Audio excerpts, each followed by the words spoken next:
Hello, everybody, and welcome to part 3 of our two-part discussion about Dragon Quest XI, Echoes of an Elusive Age. If you have not seen part 1 or part 2, I would recommend doing so in order, because we're talking about not just endgame spoilers, but post-game spoilers here. So not only will we ruin some great stuff for you, you will have no idea what the hell we're talking about. So, yeah, go do that. But anyway, so we talked a lot last time about that, how the normal ending is really satisfying, but bittersweet in a lot of ways. When you finish the game, right before, the credits end, there's like the little scene with like a little glowy thing on the ground and one of the spirits waving at you, which is your clue to hey, you should check out this thing in post-game. But, unlike a lot of other games in the series, this game handles post-game kind of differently than some of the other Dragon Quests do. Usually how Dragon Quest kind of handles post-game is the clock kind of rewinds to right before you fight the final boss, and new stuff just happens before that boss fight.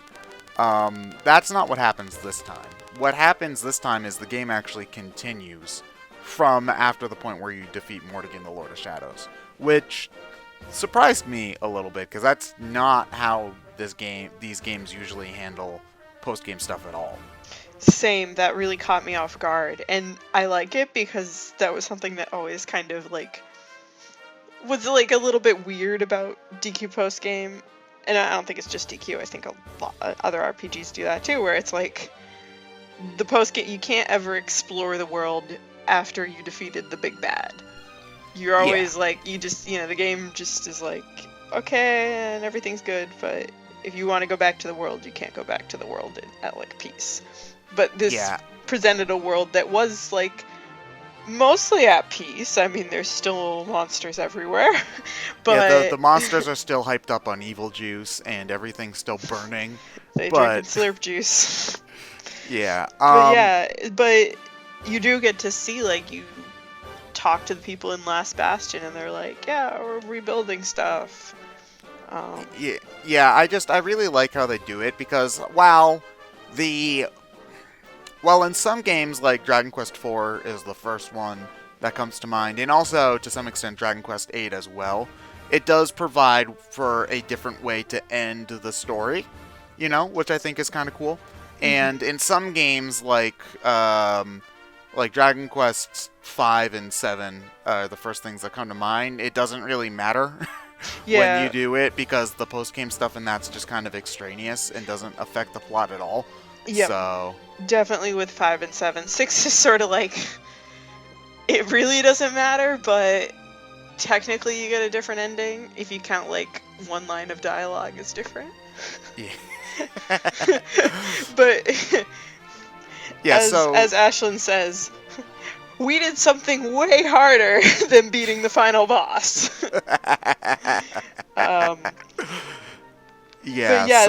This was very different, and that was the first thing that struck me is oh, we're doing something different. Okay. Which is just in general something about this game that I really like is that it pays homage to lots of classic RPG and Dragon Quest tropes and themes, while doing new things and taking old themes and spinning them on its head, which we've talked about them doing that a couple of times throughout, and this is just another instance of them doing that, where it's just there's post-game, which there usually is, but it's being done different, which I really enjoy. So anyway, after you load up your save file, I believe you start off right away with everybody in Arborea around Veronica's grave, toasting your success and whatnot, and you're reminded that Small Girl is dead, which is sad. And also there's some great lines about Hendrik being swarmed with fangirls, which is great. Yes. Hendrik being surrounded by fangirls is awesome. He can't handle it. So Hendrik is that poor soul who simultaneously wants to have a relationship, but also just wouldn't know what to do with one. He's in a porcupine's dilemma. So, at that point, you can kind of just explore and do whatever you want. I believe they say something about there being something weird in like some ruins near Octagonia that you can go check out. Yeah, your party, like, I think it's Eric specifically in party chat who's like, hey, you saw that thing in Octagonia, right? And I'm like, wait, you saw that? I'm the player. I saw that. But yeah, he nags you about it pretty, like, insistently. Yeah, but, I mean, there's not too much else to do other than that. Like, yeah, I really didn't bother, but you looked around a bit more than I did, right? Yeah, I wanted to see the different dialogue. I wanted to go for bestiary and item completion and forging and stuff like that. So I futzed around for a good bit, mostly to see if there was anything else to do other than the plot. So, I did that, but there's not too much to do other than going to the ruins where you see lots of different drawings on the wall and lots of destroyed watcher houses and whatnot. Did you find the ruins before? Because I did. I knew they were there. I don't think they let you explore too much. You could look at them and you could find the book about the watchers, but no one in your party, like, reacted to anything. But yeah, you could walk around those ruins and see, like, certain things there, but yeah, nothing happened. But I thought it was kind of interesting that they were there. I think I kind of looked at them quickly and then maybe forgot to examine them more in depth later on, is what happened, because I don't think I read the book about the Watchers, I'm pretty sure. I think I missed that, so... Gotcha. I think I actually found that book before I ran into the Baby Watcher. Oh, that's neat. Yeah, which at the time when I was reading the book, I'm like, what the hell? Who wrote in caps locks? But then I met the Watchers and it all made sense. But yeah, it's interesting that that's there beforehand. Yeah, for sure. Which makes sense because Mordegan blew up all their stuff when he destroyed the World Tree, and so that it all fell down to the ground. So it makes sense that it would be there too. Yeah, absolutely. One thing that I also love is that this is the point where you finally start to kind of piece together a little bit more about the little spoopy spirits that have been wandering around. And just to say, I love their designs, but I also love how they're integrated into the game as well. Because, at first you think that they're just a little background detail or whatever. But eventually you notice that whenever you see one, there's usually a treasure chest nearby. Which I thought was a great way to cue into the player that, oh, you're probably near something cool, you should explore a little bit more. Yeah, I didn't know anything about them going into the game except that they were these cute mascot things. And that there was this cool mini game with them in the 3DS version. I really wish we got that. The Street Pass game looks. You can give them stupid hats like a bunch of pancakes. Oh my gosh, I really wish we got that. I know. But yeah, I actually did not. I don't think I realized the treasure thing until you'd mentioned to me, and I was like, oh yeah. I didn't make that connection. I thought maybe they were spying on me somehow. I was really suspicious of them because of the opening cutscene.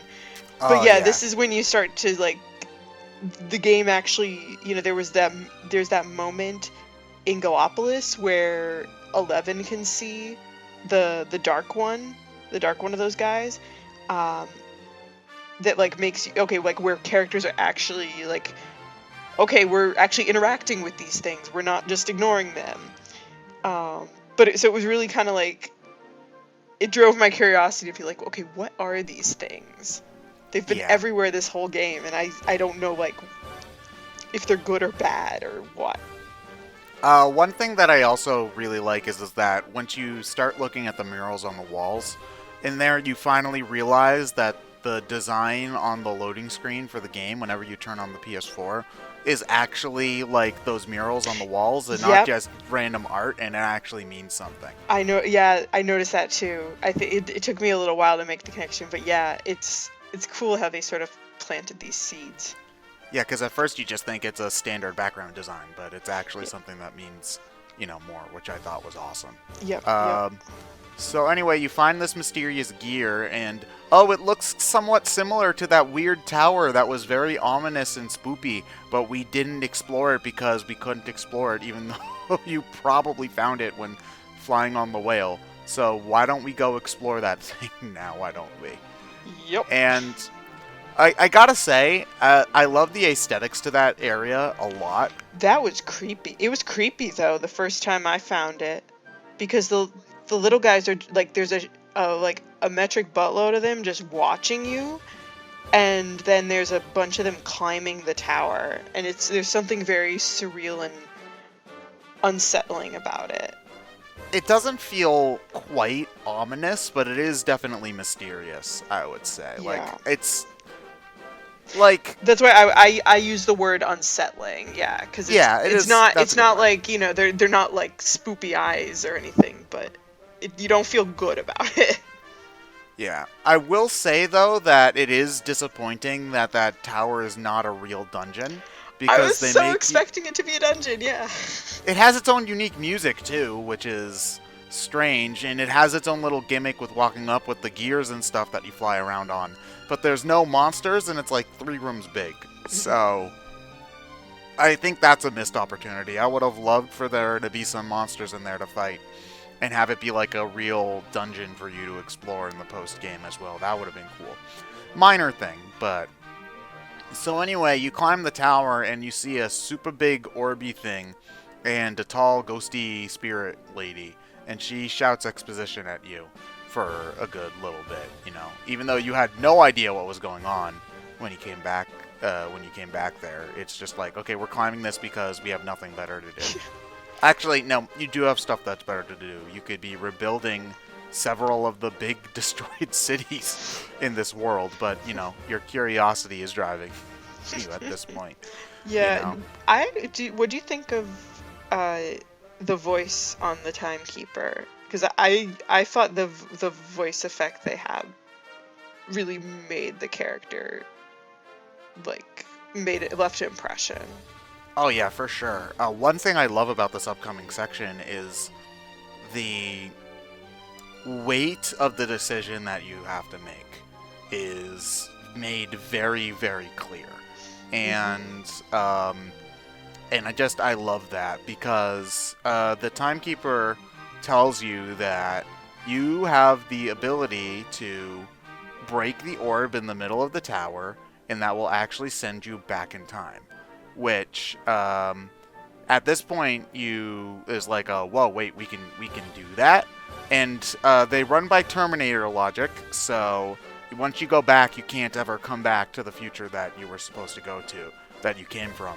And the gravity of this decision is made very, very clear, because she makes it obvious that while you and your stuff are coming with you, you're essentially leaving behind the world that you've been in for the last 40 hours of game time. Which, I won't lie, I held back on going back in time for like a good 3 hours, because I left and I just wanted to make sure I had done everything, because I was held aback by how big of a choice that the game made this out to be, Mm-hmm. Yeah, it was. I'm gonna be honest. If there was only one save slot, I would have done that too. But I thought about it for a few minutes, realized, I can just save to a different slot. And I was like, okay. But no, it really was. It's really creepy the way it's presented, and I think the otherworldly way in which she speaks, and yet her sort of cold or detached. It's not necessarily cold, but it's a very detached tone about it. makes you hesitate, makes you realize that you don't know what's gonna happen. And you're gonna go back, and the whole motivation for us going to this tower was that we had this idea, like, from reading the ruins, like, we might be able to reverse the flow of time and restore something that was lost. And everyone's thinking Veronica, and I was like, wait, Jasper, right? Right, guys? Am I right? If Veronica was a pretty anime boy, you'd want to bring Veronica back. Look, I'm not saying, like, can we get a 2-for-1 deal? Can we bring back Veronica and Jasper? Okay, timekeeper, let me speak to your manager. All right. You know, I come here a lot. I'm a loyal customer. This is the first time you've been here. But all joking aside, the idea of, like, you're leaving these people, like, these characters, and you don't know what's gonna happen. Yeah, and, like, you're never gonna see them again. It's heavy. Yeah, there's one line that the timekeeper said that stuck with me, is to lose time is to lose much, because it was at that point that I realized that, like, it's at that point that I realized that if we go back and we change the flow of time, we're changing the characters that we've grown to accustomed to. Like, the Serena that we go back to, back in time and meet, that Serena is still the Serena that's dependent on Veronica, is the thing. You know, that Eric is the one that didn't grow by making that choice about Mia. You know, it's not the Hendrik that got the closure about Jasper's betrayal, and, you know, and so on and so forth. You know, you might be changing things for the better, but personally, like, your own personal journey, you have to throw aside your emotional attachment to these people if you want to make the world a better place, which is a heavy thing that I don't know that if this were, like, a real I mean, it's easy because it's a video game, but if this were a real situation, I don't think most people would be able to do that. You know? Because also she makes pretty clear, like, you don't know what's gonna happen. You could go back and, you know, lose, like, what, there's some fiction I'm thinking of where there's this whole, like, what was it? I'm thinking of some story or game or something where people went back in time to try and change an outcome, but it was, like, in doing so, you know, like, to save one person, but someone else got killed instead. And I don't remember, like, it's a common trope, so there's the common, if you kill Hitler back in time, you make a worse Hitler kind of trope and that kind of stuff as well. But they do make it clear that you're not necessarily going to make things better. And, you know, jumping ahead a little bit, had the heroes not been strong enough to defeat the actual final boss, then yeah, they would have made the world worse, because, you know, a world being ruled by Mordegan is not as bad as a world that's just blown up. Yeah. So, you know. And what you're saying is pretty heavy stuff too, about, like, this whole idea that the adversity we've gone through shapes who we are. And that, as painful as it is, you know, it makes us richer people. So what does it do if 11 goes back and takes that and changes that experience? But also that he went through that, you know? Yeah. Which we'll get more into, like, sort of this the weirdness of what happens when you go back, and this gameplay difference. But we'll get to that. That's in a, because I think there's I think the next thing. What's the next thing? The next thing that really struck me was just how your party is completely opposed to it. Oh, yeah, for sure. Every single, all 6 of them literally stand in front of you, and each of them has their own reasons for not wanting you to go back. Jade saying, I lost you once, I don't want to lose you again. Serena saying, like, I forget what Serena said, but basically she was like, I don't want to, I don't want to lose you too. I don't know if this is worth it. They've all lost something, Yeah. Like, they've all lost someone. And Rob found his grandchild after thinking he was dead for, 16 or 18 years. Like, to lose him again after knowing him for, a few months. Yeah, like Eric, he had to deal with having a sister that was effectively dead, and the first person he learned to trust again. You're basically his boyfriend at that point of the game. Let's be real. So I watched. By the way, Silvando is my boyfriend. All right. So I watched the other day. I watched between sessions. I saw that Yahtzee did a review of DQ11, which surprise, surprise, Yahtzee didn't get the game. He doesn't understand the appeal. Like it. No. He didn't like it. Does he ever review games he liked? Like, I haven't watched Zero Punctuation in like 5 years. I know. I don't watch it regularly either. I think it came up in a search. But one thing he said that was pretty funny was he was like, this incredibly flamboyant, your party members are blah, blah, blah, this incredibly flamboyant homosexual character and an actually homosexual character. But yeah. So yeah, Eric is like, I think at that point his title is like Luminary's bosom buddy or something equally gay. So I'm like, he's like, no. Everyone's like, no. Yeah. Hendrik, I remember, said something. Oh yeah, Hendrik's like, I swore to protect you. Like, yeah. Well, it's Hendrik also brings up that if you go back in time, you're going back to a time where Hendrik still thinks you're evil. Yeah. As well. No, well, he says that when you've made up your mind, and he's like, because that when you make up your mind to do it, Hendrik's like, when you and I go back, I will still be your enemy, but I believe I will go to your side and I will protect you again. Yeah, but I mean, I'm sure that's going through his mind, Yeah. while he's thinking about this. It has to be.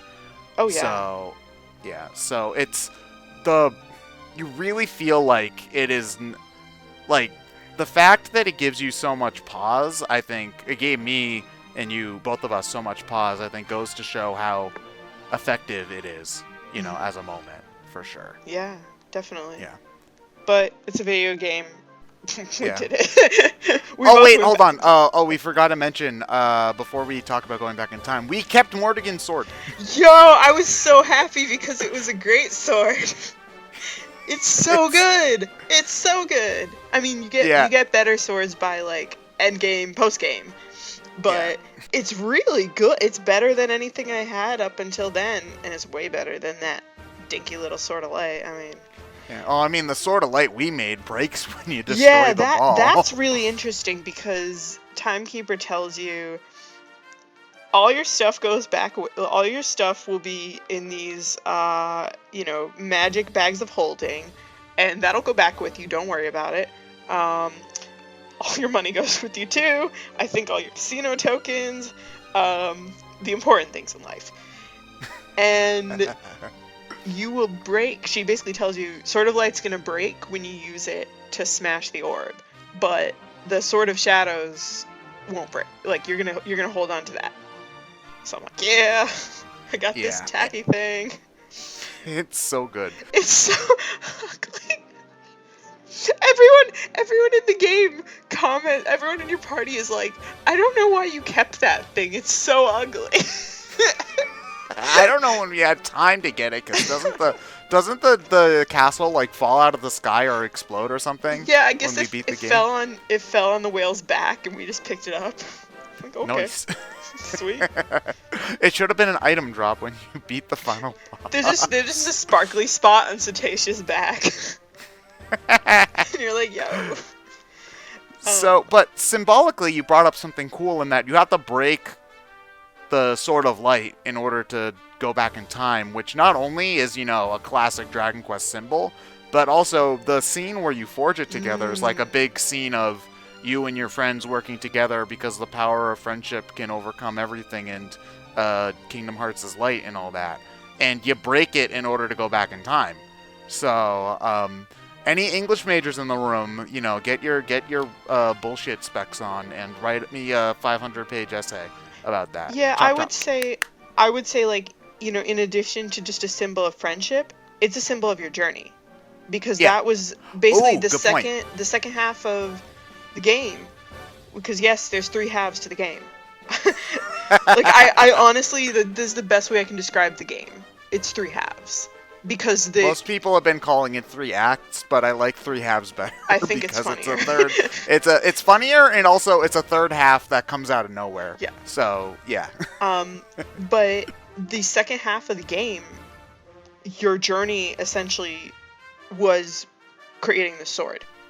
You needed your friends to create the sword, and you were gathering your friends, and you needed to create this sword so you could defeat Mordegan and like gather things to create this sword.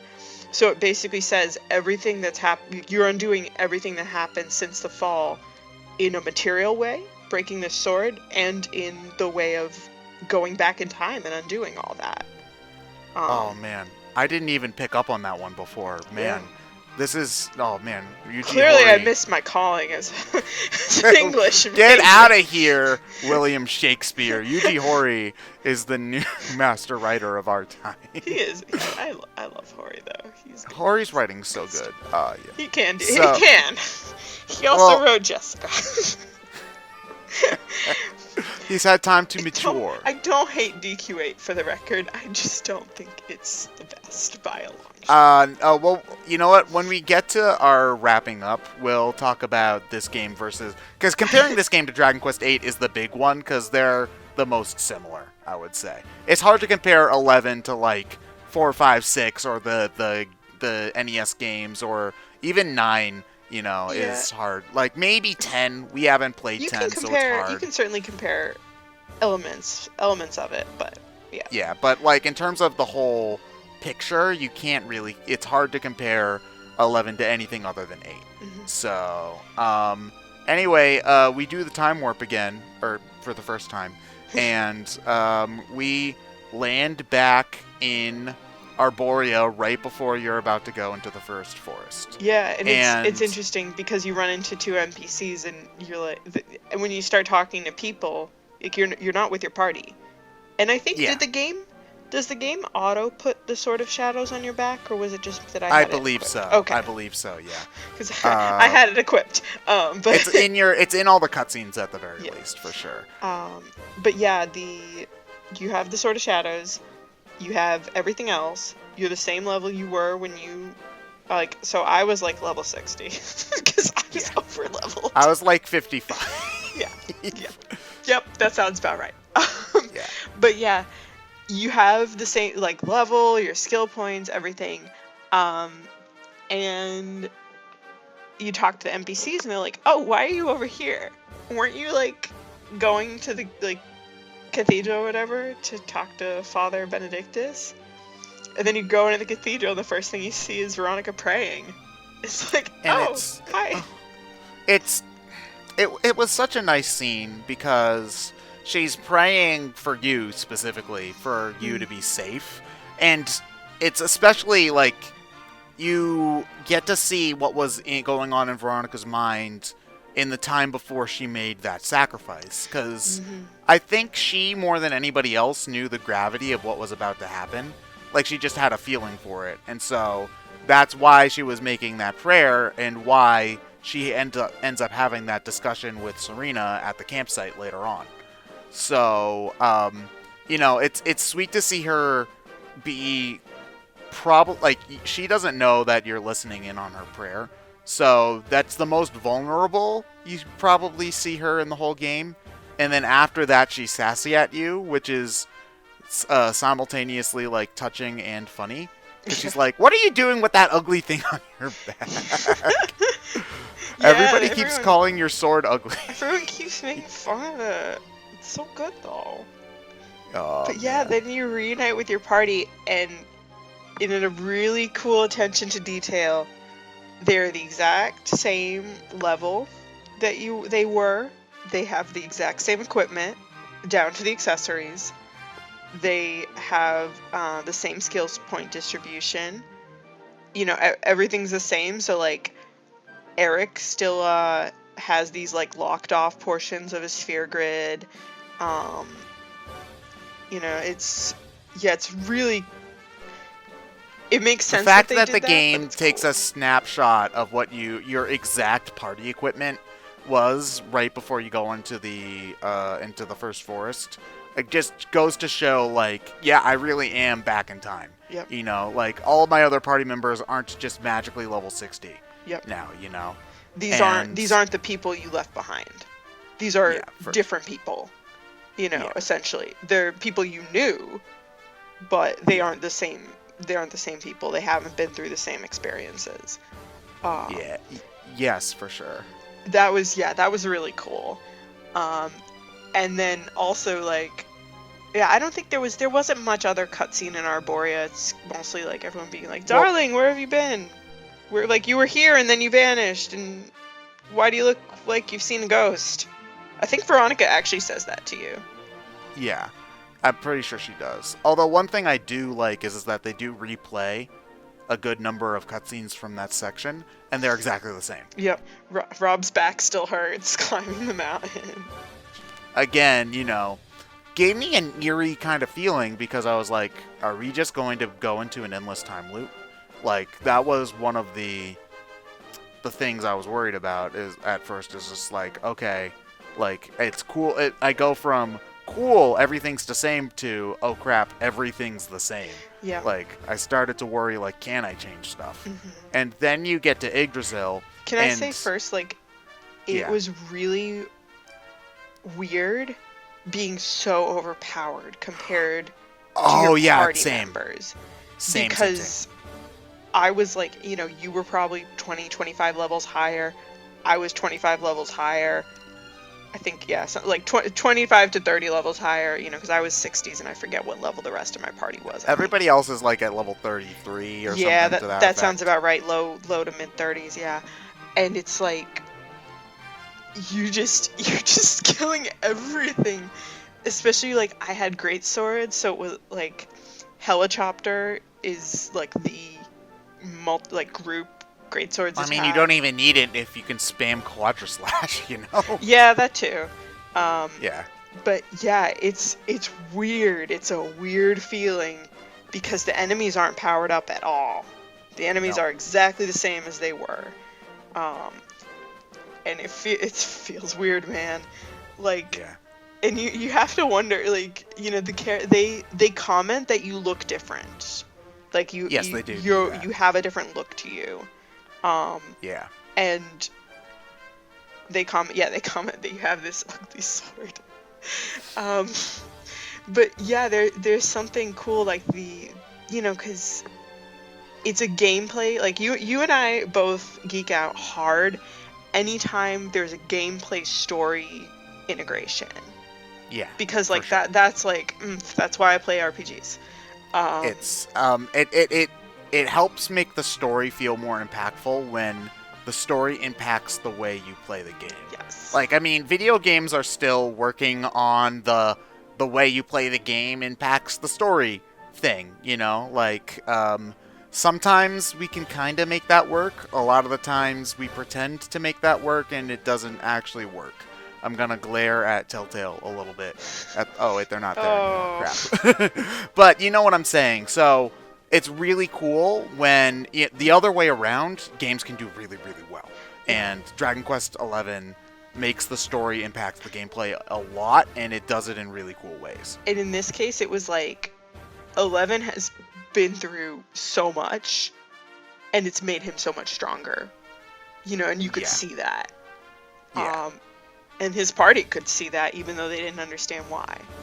But yeah, so that was really cool. Yeah. So everything's so easy. Oh, did you spend 30 hours grinding metal slimes before going to Yggdrasil? No. Maybe. I did not at that point. Might have done that elsewhere. All right. So One thing that I really like is you get to Yggdrasil, and the same cutscene plays when you go to touch the sword, and it feels like it drags out for so long before 11, the hero, realizes that Jasper's gonna throw an energy ball at me. Yeah, I was like, 11, did you seriously forget why we came here? Oh yeah, I got a. Oh, that's a pretty cool sword. Wait, there was. He's like, wait a minute. Did I leave the oven on in cobblestone? That was pretty much the look on his face. It was like, it's like the look I get when I'm like go down the stairs and I'm like, I left my lunch. I'm gonna be starving. I have to go. But yeah, no. Then he turns around and he's like, "Wah!" And he like blocks the Zam attack from Jasper. Yeah, and then Jasper's like, "Oh, I didn't expect that to happen. Oh, I gotta be cool now."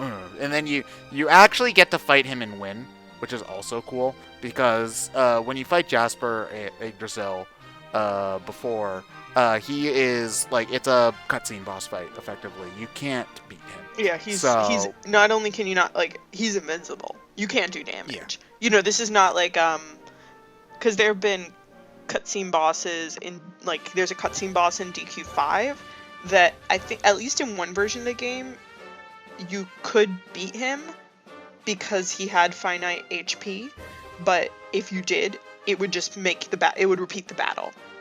The game would scripted, like, the battle cannot, just replay the battle. But you could damage him. This was Jasper Dragon Quest 4, I think, also with the first fight against the Marquis, to Leon, that has a scripted fight. I think it was a similar thing. Yeah, one of the GQ games did, like, in a battle where you're supposed to lose, if you win, replay the battle. And, like, ad infinitum because you're gonna run out of MP. Like, that was essentially what they were banking on. But yeah, and the other one, I think, there's another DQ game where I think if you win a battle you're not supposed to, it just pretends like you lost. Or so, like, I might be misremembering. But yeah, in this case, he cannot be touched in, like, the first Jasper fight. You just cannot damage him. And what I found interesting was that no one could damage him except for you with the Sword of Shadows, unless you said you had to hit him with the Sword of Shadows, and then that broke the barrier. Breaks the darkness. Yeah, and then after the fight, the Sword of Shadows gets destroyed, right? Yes. I think. Yep. And you don't ever get it back, which is sad. I think it's destroyed after. Yeah, I think it's at that point. I wish you could forge one, honestly, in post-game. Like, if you could make extra Swords of Light, you could then forge one into a Sword of Shadows. Man, that would be awesome. Yeah, Switch version? Hori, hit me up. That should have been the wish. That should have been my wish for you-know-who that we'll get to. I want another ugly-ass sword. He would have been like, no. What? You real, bro? So, the scene, how they treat Jasper is, I think, sad but fitting at the same time in the rebooted world, because one of the things I was thinking when I went back in time is, do we get to save Jasper too? Like, I know we joked about it, but, like, he might not have been fully gone at that point, is the thing, you know? Mm-hmm. Like, there might have been saving him. And when you beat Jasper, he just dies. Like, he reaches out to the king, who's there because Hendrik brings him. Yep, just like in the previous timeline, the Hendrik brings the king and is like, but instead of Hendrik being pointing out Jasper being a traitor to the king while Jasper's like lording over you guys, like, I beat you, Jasper's on the ground because we beat him, and Jasper's like, I don't understand, like, how do you have that much power? And Hendrik's like, oh, your majesty, look, he's a traitor. And Jasper looks at Mordegan, like, as the king, who, he's been serving all this time, and he's like, you gonna, like, help, I think he basically says to him, like, help me, master. And then the king just ignores. I think the The king king kills kills him himself. The king stabs him. Yeah. Yeah. And I was like, Yeah, that which- was cold. I mean, I understand why. Like, I understand why he did it, because Jasper was breaking his cover, and he didn't want his cover to be blown like that. Because if the king, like the king now, we were all standing. That was not what the king. This was not how Mordegan expected things to go. So. Yeah. He had to So cover his it ass. makes sense, but just the way that Jasper dies and then is forgotten effectively. Like, there's a handful of lines after where, like, Hendrik is like, Jasper, why did you do this? And again, like, the fact that Hendrik doesn't get closure on what happened to Jasper is really sad. And, like, there's a few throwaway lines by NPCs after that, but it's a really sad fate for Jasper, who all he wanted was acknowledgement, dies with and is forgotten. Like, that's harsh. Yep. You know, like, in some ways that's a sadder ending than the one he got in the original timeline. And again, we're going to talk about things that we would like for a Switch version, but I think that a lot of Japanese players as well want playable Jasper to be added for a future version of the game. And I think that if they wrote it right, it could be an effective... it could be, A, just fun, because I love having more party members, but B, it could be an emotionally effective scene, too. Mm-hmm. Yeah. No, I definitely agree. I always like more party members, and it's fun when you get villains in your party. I mean, that was what was cool about Hendrik. Like, before, like, as much as it sucked that we were both spoiled to Hendrik joining the party, I was like, the idea that Hendrik would join the party was cool. Not to mention that Jasper being in the party would just be fun because he's such a dickwad. Like, having his personality there would be great, especially if he's, like, still mean. Just sit and comb his hair during the campfires. And then just having everybody else be just rude to him all the time. It'd be great, is just what I'm saying. So, I really hope they do that. But anyway, the king is just like, oh, I'm so sorry about that throwing you in jail thing. Look, why don't I hold a banquet in your honor at the castle? That sounds like fun, right? Right? Yep. Actually, and I mean, we go. It's funny, what's funny, I love some of the dialogue. You have NPCs who are in Heliodor who are like, the king and Hendrik rode back in hours ago, but we haven't seen Jasper. Yeah. And there's a maid who in Heliodor Castle who you talk to her, and she's like, the king yelled at me, told me to, like, clean it, like, take everything out of Jasper's room. He said, like, I'm not holding a room for a dead man. You're like, it's like, damn, that's harsh. Yeah. Yeah, I don't, like, they don't ever really elaborate on it, but I think, like, the king is just... That's Mordegan talking. That's Mordegan who that's has what I mean. zero... Yeah, it's Mordegan who has zero affection for Jasper now that Jasper has, like, failed him, essentially. So he's like, get rid of this crap. Yeah, but I also think that he just... Like, I don't remember how much they say that, oh, it was Jasper's plan all along to, like, all the soldiers and stuff. Like, I don't remember how many people, like, know that Jasper tried to betray everyone. Yeah. Yeah. But anyway, you go back to the castle for your totally not a trap banquet, and he frees all of the cobblestone people at that point, and which is, touching, and, all of the people are, like, partying in Heliodor Castle and whatnot, and you're at this point, I was just wondering, okay, when's he gonna try to kill me? Yeah, pretty much. Yeah, I was like, all right, are we gonna get poisoned? He's gonna try to attack me in my sleep. Well, I mean, that is what he tries to. Oh, we forgot something really important. Yeah. We forgot something. The spoopy black thing snuck back in time with us. He, like, rushes into the time vortex just as soon as we're about to leave. I forgot. And the only reason why Carnelian / Mordegan isn't able to steal our Sword of Light, because we went to sleep like a moron. The only reason why is because the black dude, used his extra wiggly arms and zapped Mordegan before he could grab it, you know? Because that was basically just his plan. Is just like, okay, I need the sword, so I'm just gonna get the hero into someplace vulnerable and then just take it.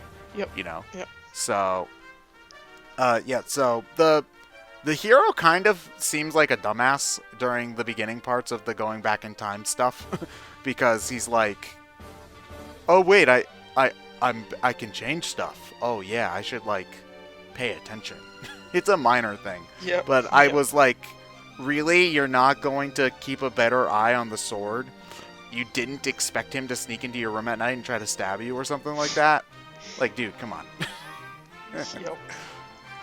So, at that point, you fight Mordegan again, right?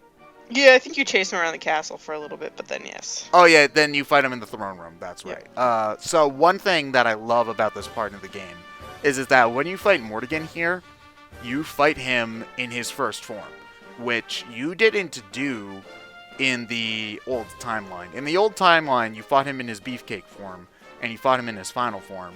But his wizard form, that's like his default form, you didn't get a chance to fight.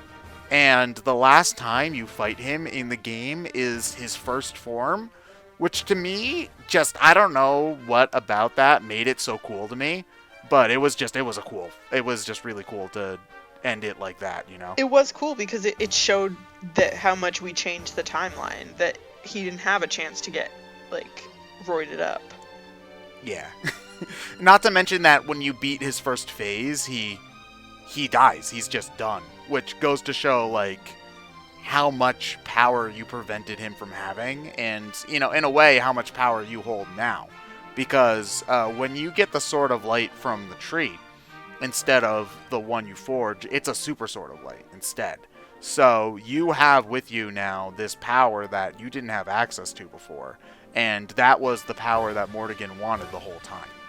And you basically, it goes to show that, again, how much stronger you've become. Because the Mordegan fight's also not easy, considering that while you indeed are overpowered, you still have an entire rest of the party who's half as strong as you are. Yeah. So they will still die it goes to show that, yes, he was indeed still stronger than you if you were to try to fight him, at that point in the old timeline, but you've come such a long way, Mm-hmm. Yeah, definitely. It wasn't. Actually, it reminded me a little bit of the Dual Magus boss fight because he had his staves. Yeah. Staves. Oh yeah. Dual Magus had copies. Didn't he? Dual Magus had just copies, but the staffs that Mordegan spawned basically just threw extra spells at you if they weren't destroyed. Yeah. Which is, again, I think that's a cool fight because, again, he's a wizard and not a warrior. So he's tricky as opposed to just strong. Yep. Which is also something I appreciate when they pay that attention to detail. Because Morgan's a schemer is the big thing. He's powerful, but he has limits is the thing.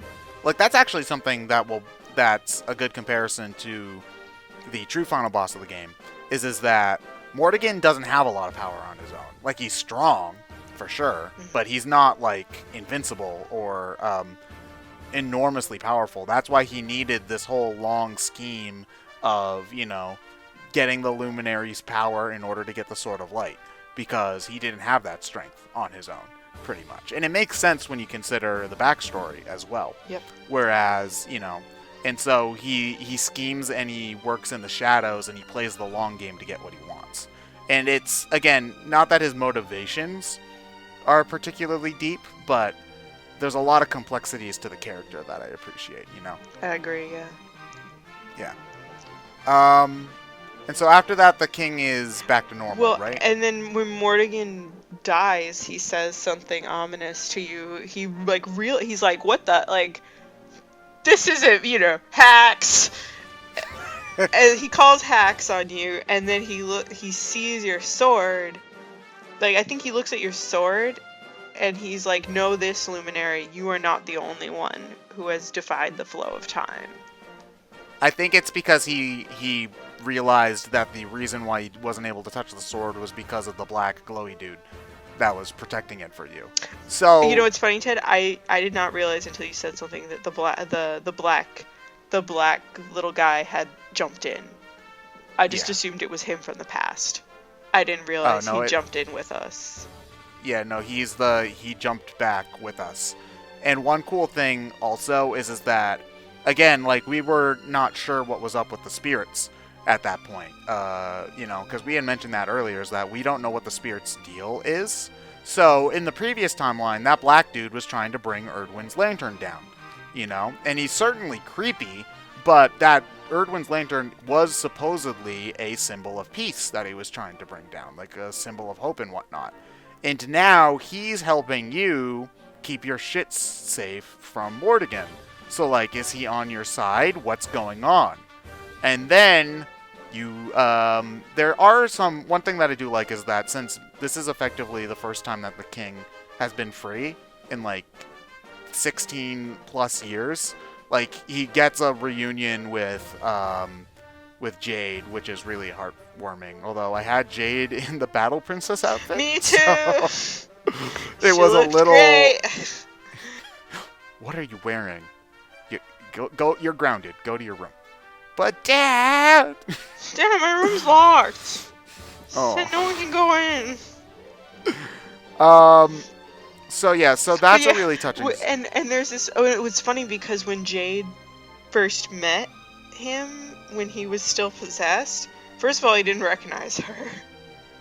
He's like, "Oh, Jade, oh, right? My daughter. Hi.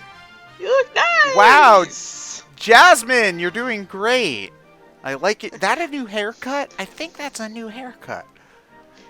Yeah. But yeah, and Jade says in like party chat, she's like, I don't know, I just don't like. Maybe it's because I haven't seen him in a long time, but I just don't feel comfortable around him. And I'm like, cause he's the demon lord, Jade. That's okay.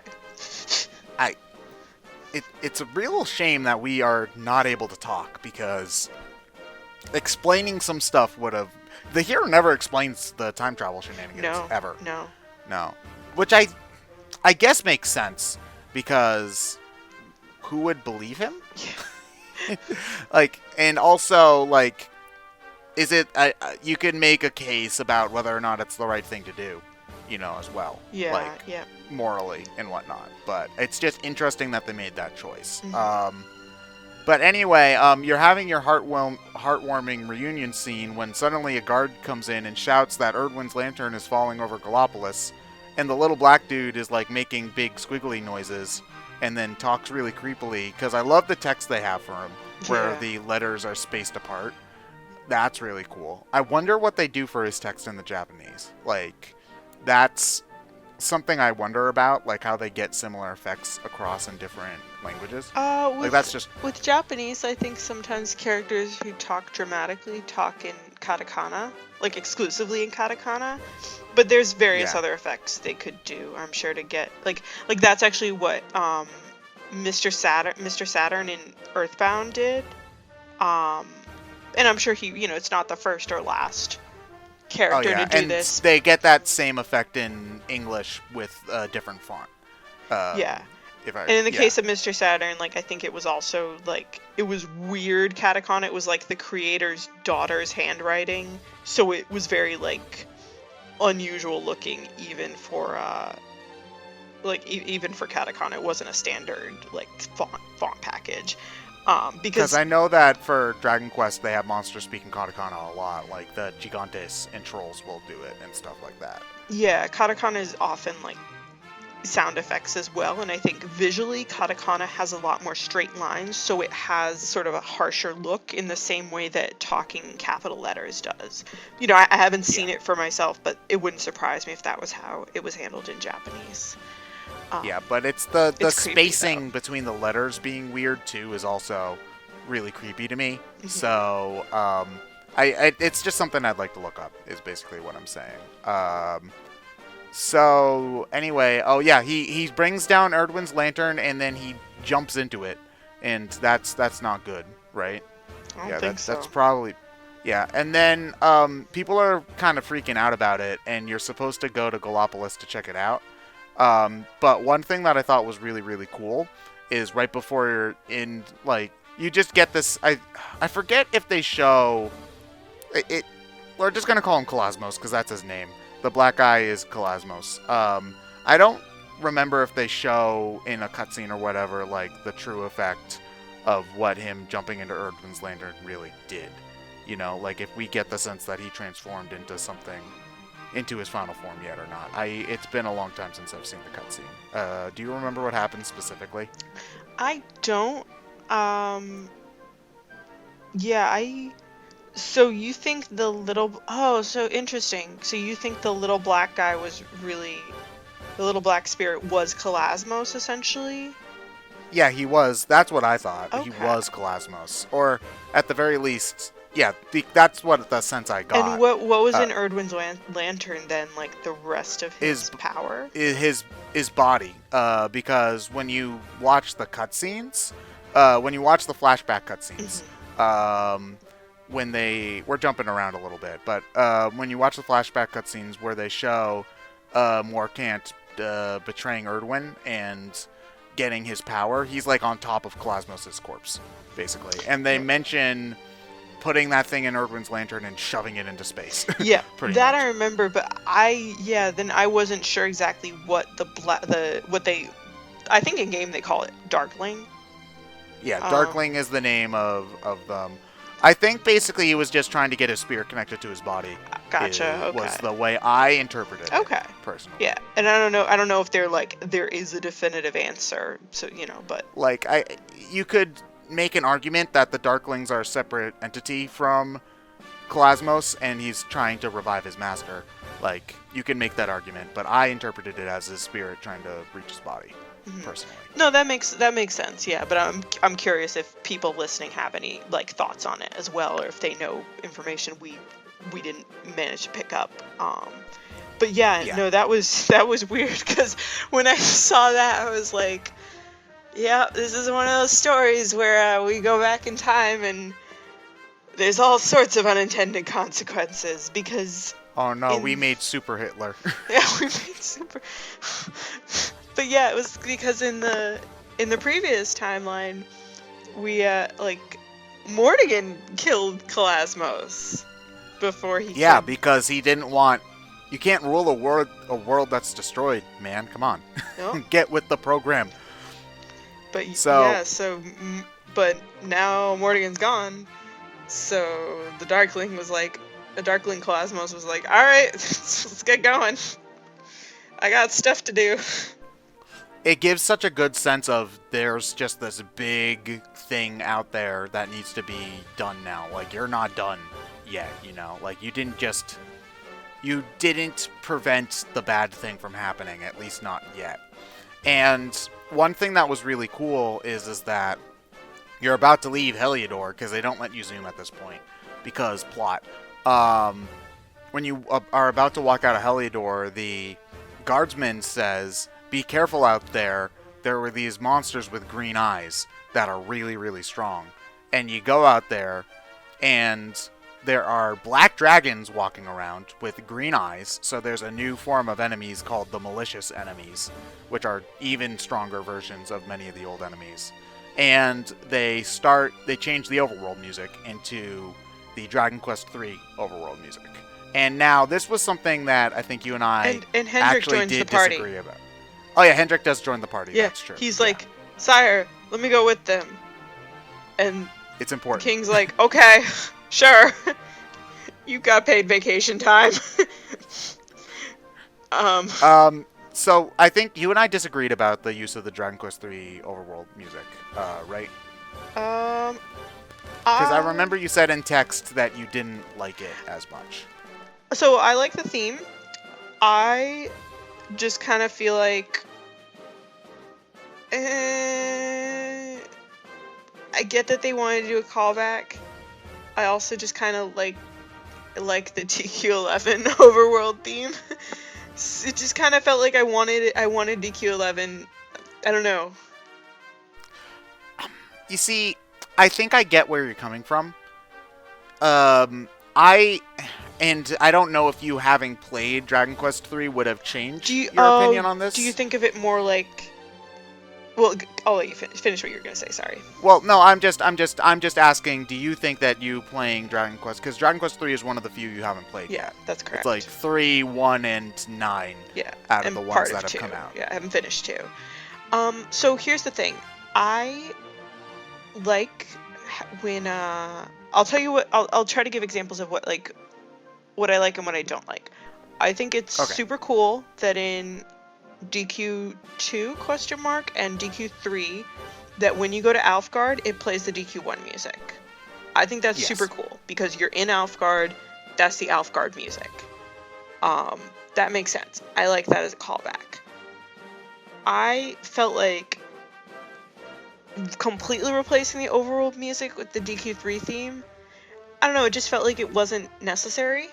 And it didn't feel like a callback because we're not in... Like, the game has made pretty clear at this point that we're not fighting Zoma. This is not a world that's directly related. Like, we're not a descendant of DQ3 hero. Erdwin is not Erdrick of DQ3. So... Which I thought was, side tangent, I thought that was really cool. Where you're thinking, oh yeah, it's just the DQ1 world again, and then you're like, nope, this is the store brand cereal version of Erdrick, which I thought was pretty cool. Yeah, who has terrible taste in party members? Jeez. Excuse me, Serenica is hot. I'm just saying, martial artist is better than warrior. Gosh. Okay, Tristan is a bro, all right, but we'll get to that. Anyway, sorry. Continue. But yeah, so I think. I guess it just felt like if I'm playing DQ11, I kind of want it to be DQ11 music because the game already recycles enough music. Okay, so I guess here's where I'm coming from for that.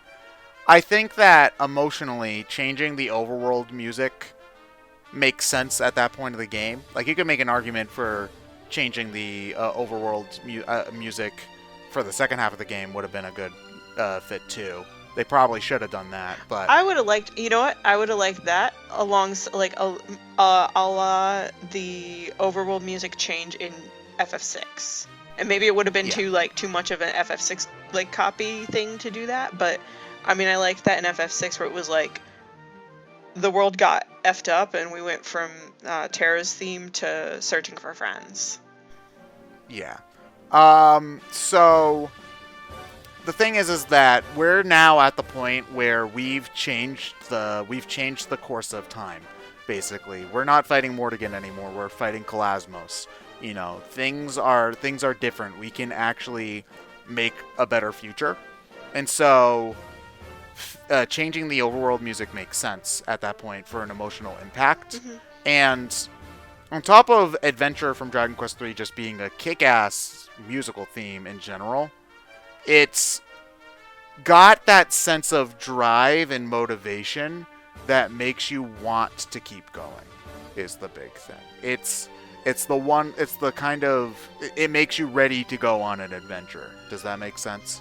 Yeah, I agree it's good music, and I agree that, if they wanted to change the overworld music, that was a good time to do it.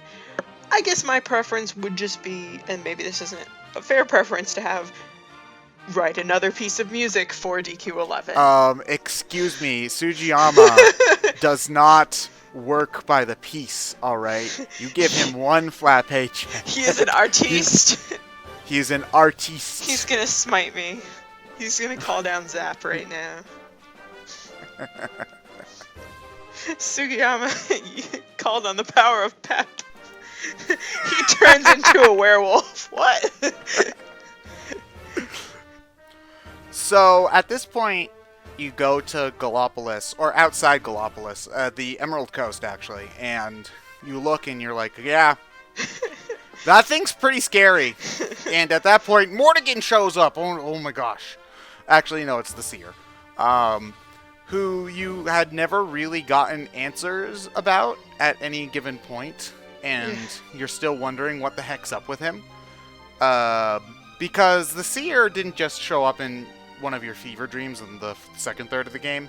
He was also the one who told Eric to trust you, basically, is the thing. And his words were what gave Eric the motivation to take a chance on that, pretty much. Yep. So, it's about time that you got some closure on that, I think. But you don't get it then, because I think at that point, you figure out that thing is bad. He tells you that that's Kalasmos, I think is what he does. Mm-hmm. And then you're directed to go to Arborea and get your whale Uber back. And then I think you get to go to the Watcher. That's correct. You go. Yeah, that's exactly it. Yeah, you go to Arborea, get the whale, and then once you can fly, they're like, "Hey, what's that? Let's go over there." And you find out in this timeline, the Watchers aren't mostly dead. They're quite alive, and they're pretty cool. So, one thing that I should mention is that if you were like me, you probably started exploring before you did the Watcher stuff, and that's a bad idea, because everything on the Overworld is too strong for a level 35 party to handle, and you will get your ass whooped. Every town now has a separate side quest for you to do that will give you some sort of really good reward. And one of them is Cobblestone. And Cobblestone has this whole Cobblestone's really is the longest, yeah. Yeah, because you're trying to rebuild it. And so there's a boss fight at the top of the tour where you have to save Dirk. And I went there before doing the Watcher stuff, and my party was under-leveled, and I nearly lost. And then I think I tried to clear out Gondolia's monsters, and I did lose because of I think it's a Jercules there. Yes, yeah. that was just ridiculous. So if you're playing the game, continue with the plot until your party members inevitably get their experience back. Just gonna say that, because of course they do. Yeah. Anyway, so yeah, you go to the Watchers, and I believe you're fed some more exposition. Yeah, you get a lot of exposition. Also, it was really cool seeing the world of the Watchers when it wasn't all messed up, because they have this sort of magically futuristic buildings and stuff, and they're very peaceful, and they live with a bunch of friendly monsters. And yeah, you find out more about Urgwin and his companions who came before you. And then the elder of the Watchers, who is normally super asleep. I cast Snooze. He's very susceptible. But yeah, he wakes up and he talks to you, and he does some unexplained power that basically gives everyone back their experience. So everyone's around the level they were when you left the future timeline. One also thing that's really cool at this point is that Veronica has expanded skills, finally. Yep. And Serena's skills are different than what they were in the previous timeline, where she is a focused white mage. Which I just thought was cool. Yeah, instead of Serena's skill grid just sort of getting squished on top with Veronica's, Serena and Veronica's skill grids both expand, but it's with individual skills. In the previous timeline, Serena can never learn Kaswooshel, but she can learn Kaswooshel in the new timeline. Yeah, and I don't think that she can learn some of the stuff Veronica can eventually learn, like the Frizzle and stuff like that. No, definitely not, because I think you can almost max out everyone's skill grid. And you can't actually max out anybody's skill. Well, before the because you also get access to new skills you didn't have access to ever before when the Watcher upgrades you. And I know that with your maximum skill grid, with the amount of skill points you get, nobody can max them without skill seeds. Correct. But with the smaller skill grids, you might be able to get close to maxing those in the first timeline. Yes. Yeah. But with I can say like Serena, looking at Serena's final skill grid, she does not get the sort of offensive magic that Veronica gets. She gets her own offensive magic, but yes, she's much more focused. It's like having a new party member at that point, effectively, which is cool. Yep. And also having Veronica, like, being able to effectively, like, jump up a level with a mage is also nice, because you finally have access to really good, powerful magic. And Veronica is a beast in endgame with her spells, and especially for the endgame Wheel of Armor challenge. Yeah. She is a must. It seems like the real trade-off between Veronica Rob is that Rob has both healing magic and offensive magic. Rob and Veronica have different elements in their magic, but a lot of the time that doesn't really matter. And Rob and Veronica both have, they each have one spell family. Veronica has a group's targeting spell, an all enemies targeting spell, and a single target spell. Rob has an all group / all enemies targeting spell family and a single target one. So that in that way that's not really a disadvantage between them. But I think Veronica has more magical might and Rob has more MP. So it was interesting sort of trying to decide like which one's better. And I think it really just depends on like personal preference and what spells you find most useful, and do you want to have Rob because Rob can switch between using offensive magic and using healing magic. He's also not as frail and won't like fall over if you breathe on him too much. Yeah, Veronica's more of a glass cannon.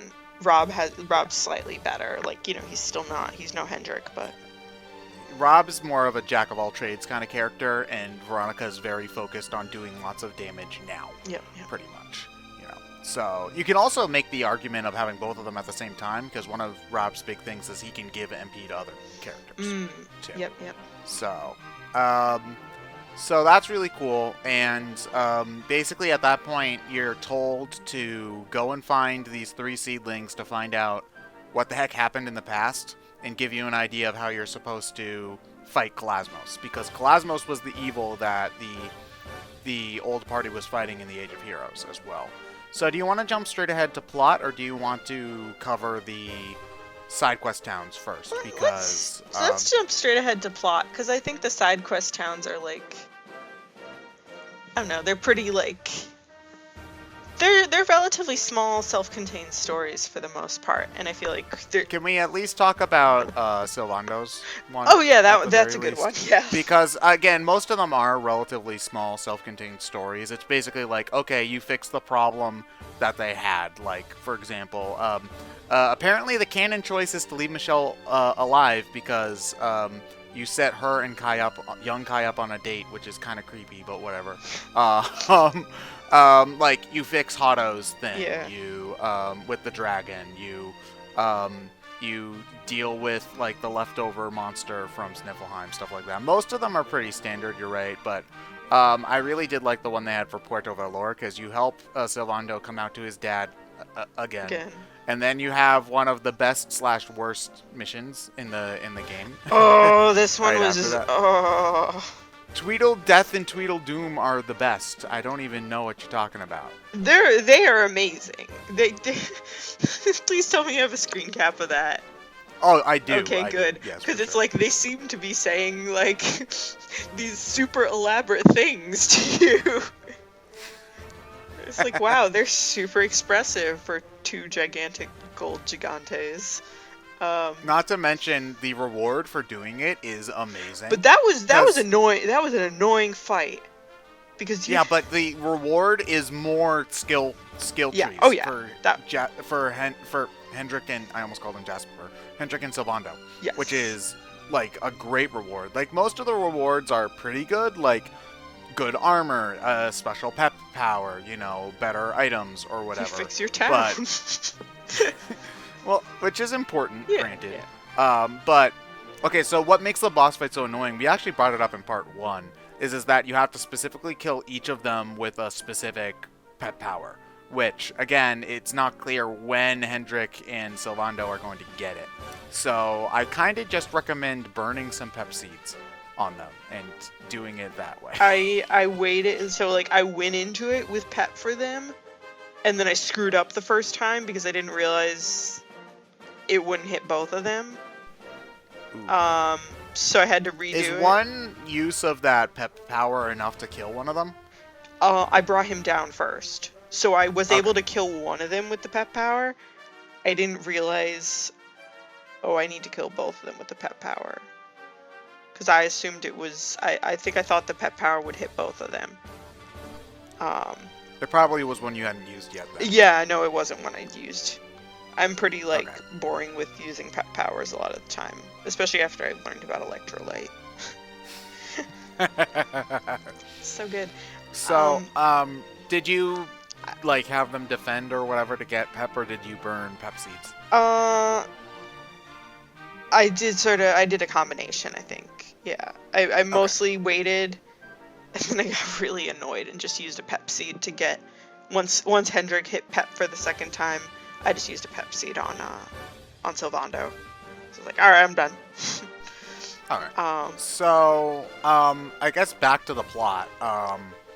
So you learned some cool things at that point. We'd already touched on some of them. But you forgot to mention what the other reward is for it. Well, because the whole thing is that Sylvando's... Oh yeah, the who's your daddy? Sylvando's dad set up this test for Sylvando and Hendrik, because they both trained as knights under him, and he's like, all right, you want to be you want to be stronger.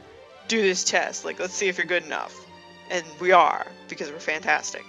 And then he's like, okay, he does impossible magic to give us new skills. And then Sylvando's like, Daddy, you have to help us. Poppy, you have to help us. And he's like, what? No. And then Hendrik's like, yeah, you should totally join us. And he's like, no, but I guess I can help out sometimes. And then they can now use the Who's Your Daddy pet power. Who's your daddy? Ah, yeah, it's Don Rodrigo. What? He just shows up, slashes with a sword, and disappears. I don't think it's a particularly great pet power, but whatever. Yeah. The animation's worth it. So, yeah. So anyway, you find out that your whale got a really tacky gold paint job. She mega evolved. She mega, but we don't have the cetacea stone, so Cetaceum. We can't. Isn't that what they're all called? I think it's cetaceite. Cetaceite. Okay. We need to forge it. You didn't forge it, Ted? Wow, you're not good at forging. But no, yeah, Cetacea mega digivolves into and gets this gold horn and this cool gold armor. Yeah. And we also find out that in the past, because you learn bits and pieces about the past heroes. You learn that the Erdwin was the Luminary. He and Serenica were boyfriend, girlfriend. And that Morkant, the mage, was his best friend, and they trained together on Mount Pain Lai. Mm-hmm. Or Mount Angry Law, whatever one it's called. And Drustin founded Swardsrust. Yeah, you learn more about Drustin last. Because he's just kind of there, you sort of feel like, for a lot of the game. But he becomes important later on, and you see what he's about in a bit. But then you find out that Morkant actually betrayed the party when they defeated Cosmos. He killed Erdwin, and he took Cosmos' power for himself. And he became Mordegan, which I did not expect. I thought that was a really cool twist. And also, he's Sia from Hyrule Warriors, because his good half and his evil half split. And the good half became the Sage, which is cool, I guess. I mean, that part's a little random, but whatever. Mm-hmm.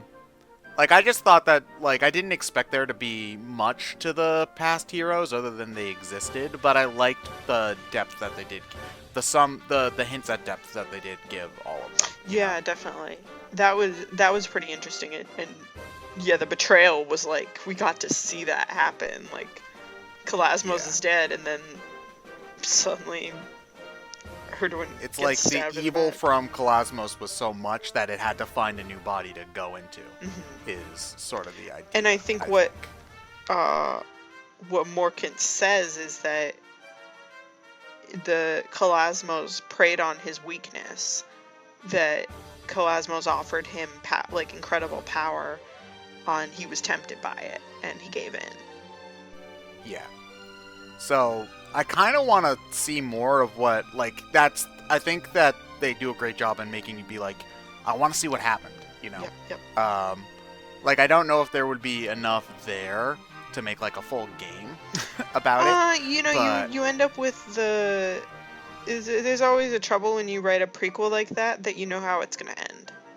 That was the problem that, like, I haven't played Final Fantasy VII Crisis Core, but, like, what do you think the last scene of that game is? Yeah, that's true, but at the same time, have you ever heard of the Lufia games? Yes, yep, and that actually, I've heard that's an example of doing it well, right? Yeah, because the second game ends with literally the beginning's intro. So, and I've heard that people like the second one generally more. I haven't played them. I should. The gameplay is actually very close to Dragon Quest, but with, like, the battle system seems to be close to Dragon Quest, but with some Zelda-like elements to the overworld stuff. Well, so, we're running out of Dragon Quest games to play, so we might have to try that. Welcome to the Dragon Quest Swords for Wii discussion. Oh my gosh. Welcome to the Battle Quest, the Dragon Quest Monsters Victory Road discussion. Welcome to the Dragon Quest mobile game discussion, where we talk about how hard it is to play a game in Japanese.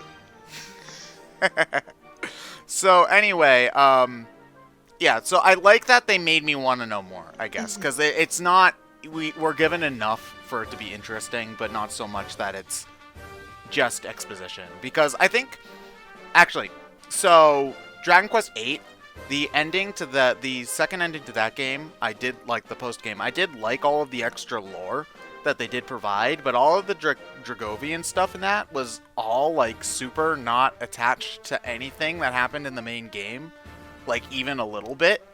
Whereas all of this stuff is connected to questions we had remaining from the main game and lore that they had already established. So it feels like it fits in way better. Do you agree with that? Yeah, I would definitely agree.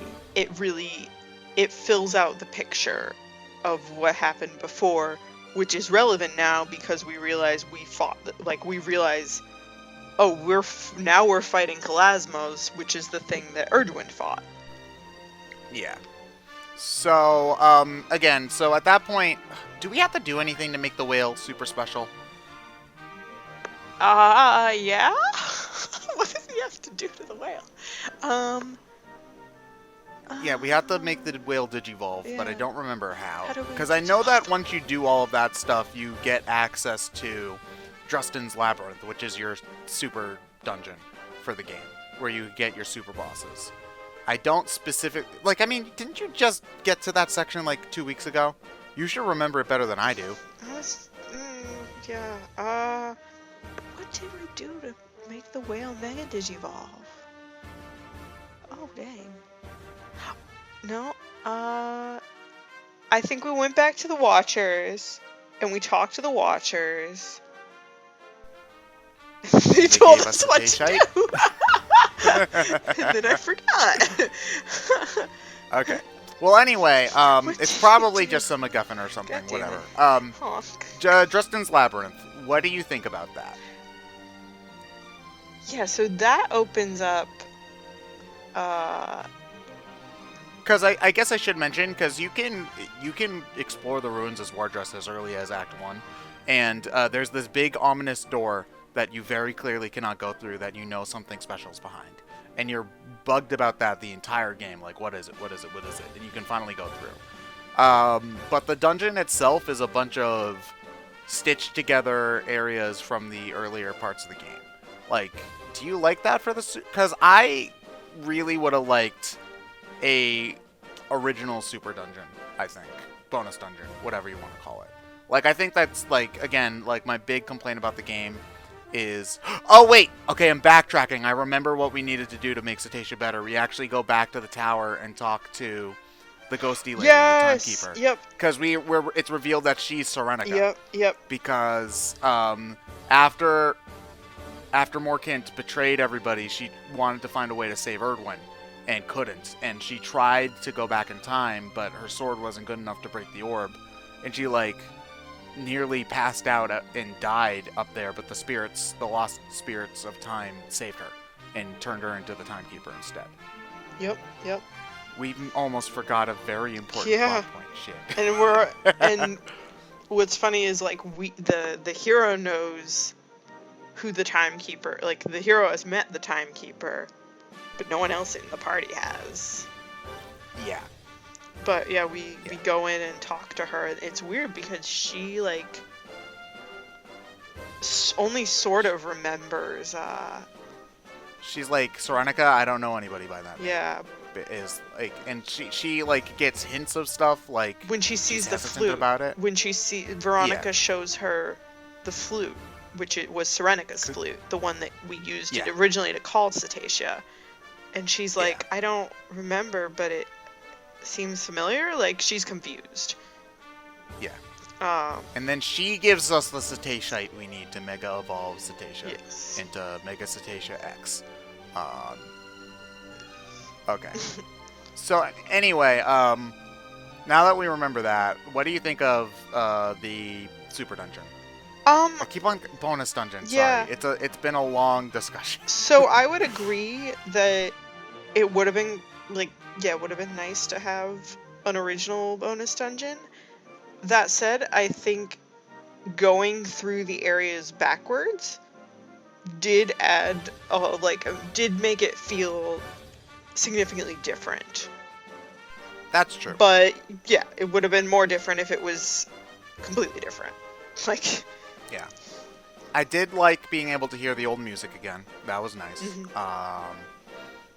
Yeah, I guess that's, again, there are 3 things I really want for the Switch version.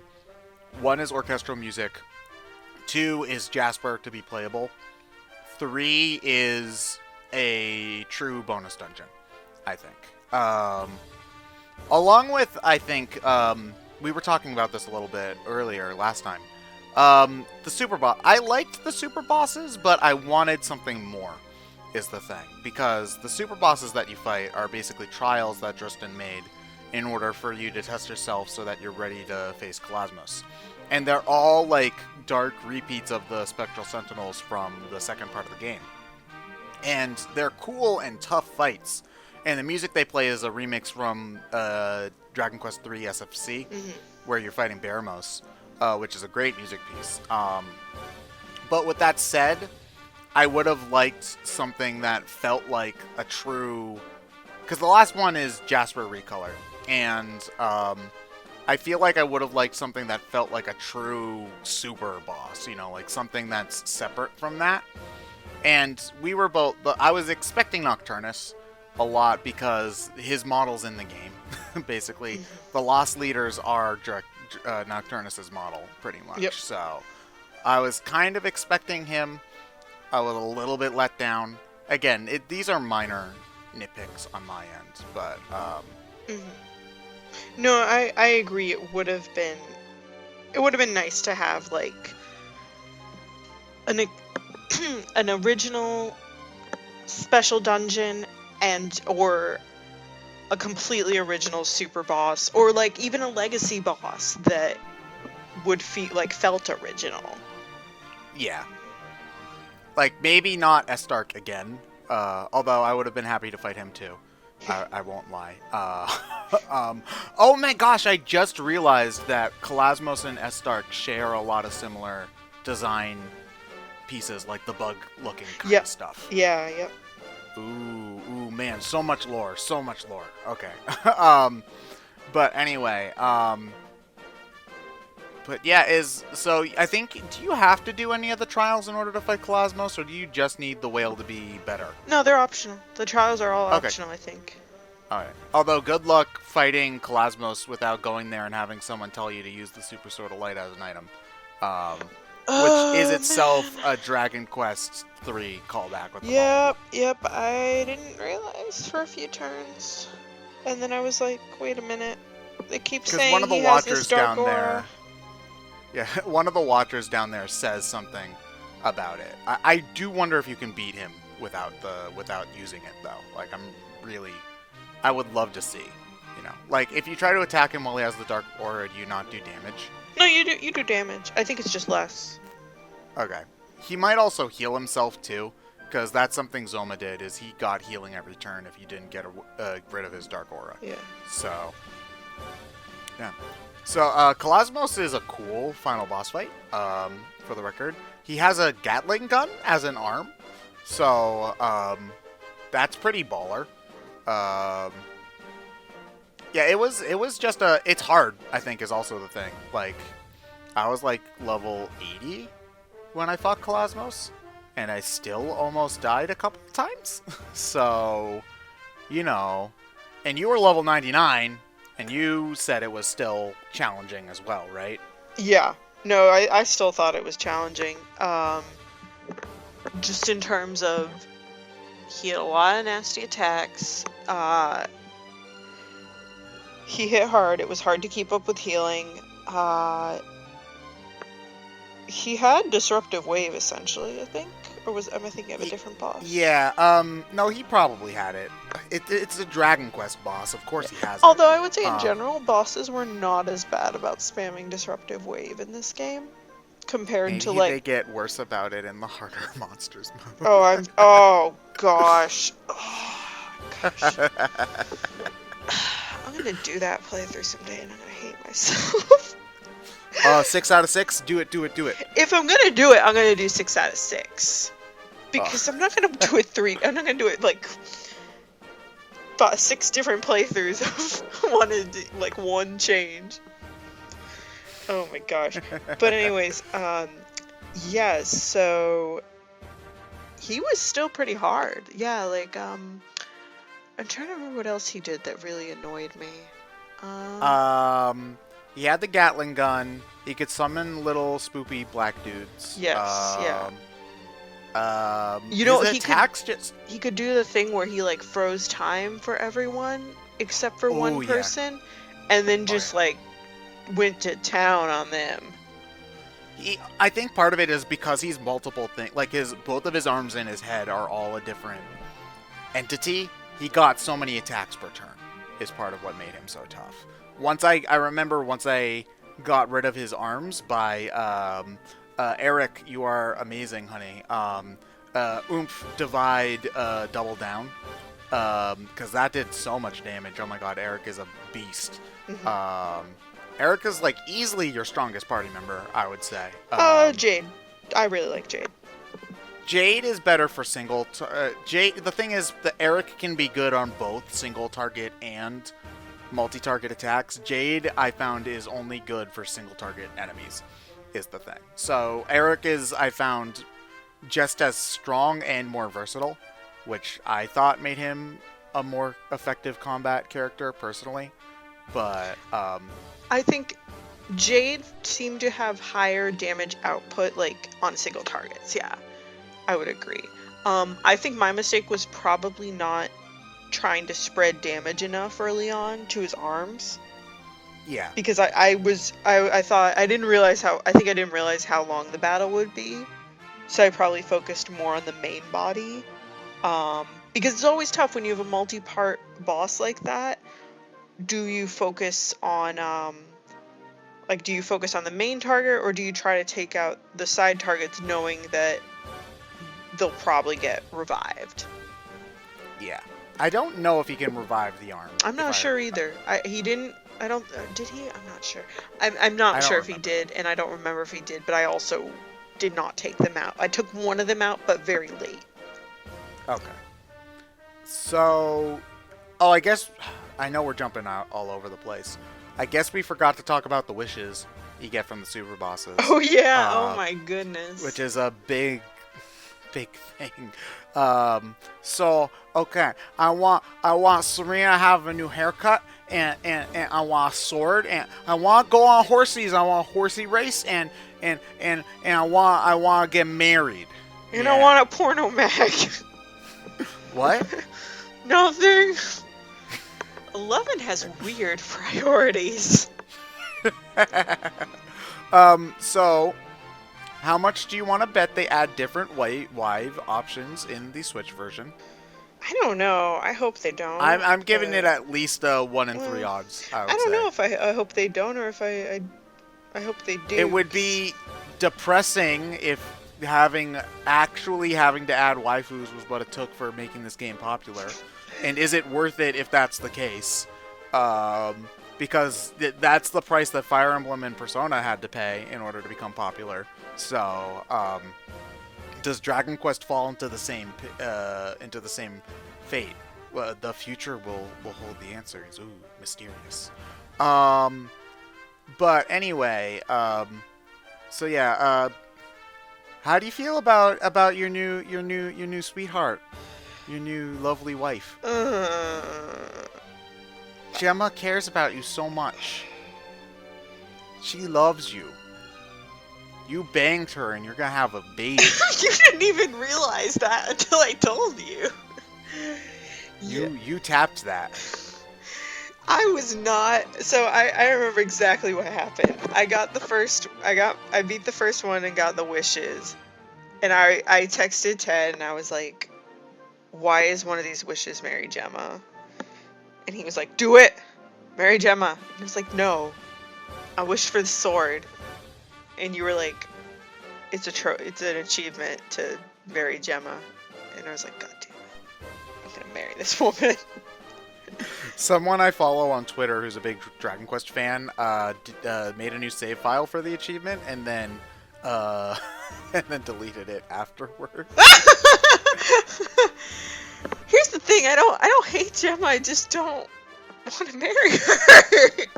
She doesn't have blue hair, and his pectorals. She didn't get me out of jail. You know, you don't have a prison tattoo that matches Gemma's. No. All right, but she gave you a bag. She gave me two stupid charms. She gives you a second one at some point. I don't remember when. I think it's for clearing cobblestone. Oh. Yeah, you're right. Yeah. And I was like, okay. Thanks. I'm gonna throw this in the bag and never put it on. Heartless. I know. Heartless. But yeah, to marry Gemma. And you married Gemma. And then, of course, I went back to Cobblestone because I was like, I gotta see what happens. And Gemma's in your house. And your mom is like, where is your mom? I think she might be in Gemma's house. Yeah, she's in Drustin's house. Not Drustin. That's... Oh yeah, no. What's the guy's name? I forget his name. The mayor. Yeah, the mayor's house. She's in the mayor's house, and Gemma's in my mom's house, and she's like, "Hi, darling. Get some sleep." And I'm like, "Okay." Yeah. No, not too much sleep though, right? Wink, wink. Nudge, nudge. It's like Dragon Quest 1. You were up late last night with the princess. Well, you can also do it with a random townsperson. I think you might actually be able to go into the inn with both the princess and the random townsperson for a threesome. Oh my gosh. In Dragon Quest 1 remakes. We get the puff, you mean? Oh my goodness. But yeah, and then the Oogler's Digest, which ends up being an accessory for the hero in Rob, which is great. Yeah. But not Hendrik. He's not ready. He's not ready. No. And the horse races. I was like, oh man. What? But you get the forging hammer for winning the horse race, which is great because with the forging hammer, not only does forging everything become easier, but if you get Orichalcum, you can go back to the Crucible and make another Sword of Light, which is cool because now I got 2 of them. I can dual wield these some bitches. I still used a great sword. Okay then, whatever. It's good. So anyway, we beat up Kalasmos, and he's, Oh, I guess we forgot to mention the music, because when you fight Kalasmos, they play Zoma's theme. Yes. Did you have the same feling about that as you did Adventure for the Overworld, or...? Oh, no, I liked it. I don't know why. It didn't bother me. I was like, I think it's just that, like, the Overworld theme is just all the time. Maybe that's why it bothered me more that it changed, because it's, like, it's everywhere. Alright, that makes sense. But this was, like, one battle, really climactic. This was an extra boss anyways. It wasn't the, like... Although this is the true ending, though, is the thing, Yeah. Like, you can end the game at Mordegan, but it's not the real ending, I think, Yeah.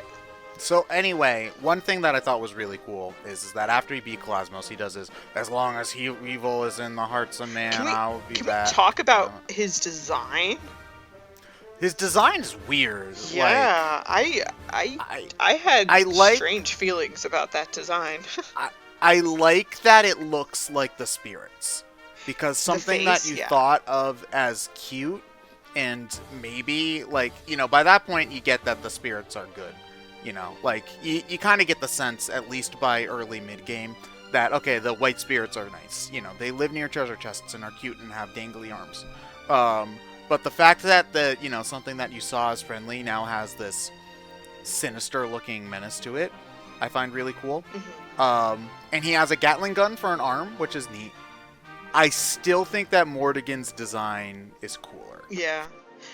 I liked the mask. I thought his face when the mask broke was kind of weird. It looks humanoid, which I think is the point. Like, it looks It made me think of a really ugly baby. I think I saw the same thing too, which again I think is kind of the point, in that it looks more... He looks very alien with the mask on, and with it off he looks human. Which I think does work, because he's, he's like, oh, I'm part of humanity, I'll never be defeated, whatever. He's like, the evil that's in our hearts or something. Kingdom Hearts is light or darkness or whatever. But yeah, it was a pretty bitchin' fight, and I like the design too. Yeah. It was satisfyingly difficult after, like, most of the game was, like, not hard. Yeah, for sure. And again, I was level 99 when I fought Kalasmos, and it was still like, okay, I can't, like, if I, heaven forbid, I were to be in that fight and someone, I don't know, was too shy to move, that would have really screwed me up. 11, do it, finish it. I can't. What? So I don't know what to say. Plays the cursed music too. So, one thing that's cool is that after that you actually do have the victory tour type moment, where you get a walk around restored cobblestone, and talk to all the people and all of that, which I thought was cool. It's only cobblestone that you get to walk around, but I think that's for the best, because as much as I love the Dragon Quest Victory Tour, it goes on for a long time when you visit, like, every single town. Like, Dragon Quest VII goes on for, like, 30 minutes. Yeah. So I like the way that they handled it, too, there, too. Yeah. And that was when Gemma freaking is like, because then Veronica and Serena show up, and they're like, hey, we're gonna go hiking, and we think you should come and drop your sword off at the World Tree. I think Veronica says something like, we can't just leave it in a shed. Yeah. She just, like, we don't want, that's where it belongs. That's where you got it from, and that's where it should return to. Ignoring the fact that now I have two of them. Yeah, so you get to keep your own. You got a souvenir. Sweet. Can I exchange it for the Sword of Shadows? Did you keep the receipt? No. I'm sorry, our return policy clearly states that without a receipt you can't exchange this item for another one. You can only get SquareEnix.com store credit.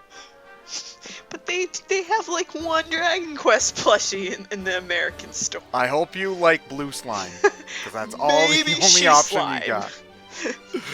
On a good day. But yeah, so then Veronica's like, we gotta go return the sword. And I'm like, okay, clearly I don't have a choice. But thou must. So I'm like, Gemma, I'm gonna go off with these hot twins. Don't wait up for me. And she's like, okay, don't be gone too long. Like, and then says something about like, our little family will be getting bigger soon, tee-hee. And I'm like, what? You tap that. I'm not coming home. Noise. I'm running off to downtown Heliod over there. So, the final scene of the game is... They got out the good so CG good. again. They bring out the good CDG. I guess we forgot to mention when talking about the lore, Yggdrasil is actually a dragon. Yeah. That turned herself into a tree because reasons. She says she lost to Klasmos and then turned into a tree. Basically. So, so you go there and they start playing the Dragon Quest III ending music, and she says, "You have become the mightiest of all heroes, and I'm going to bestow on you the title of Erdrick."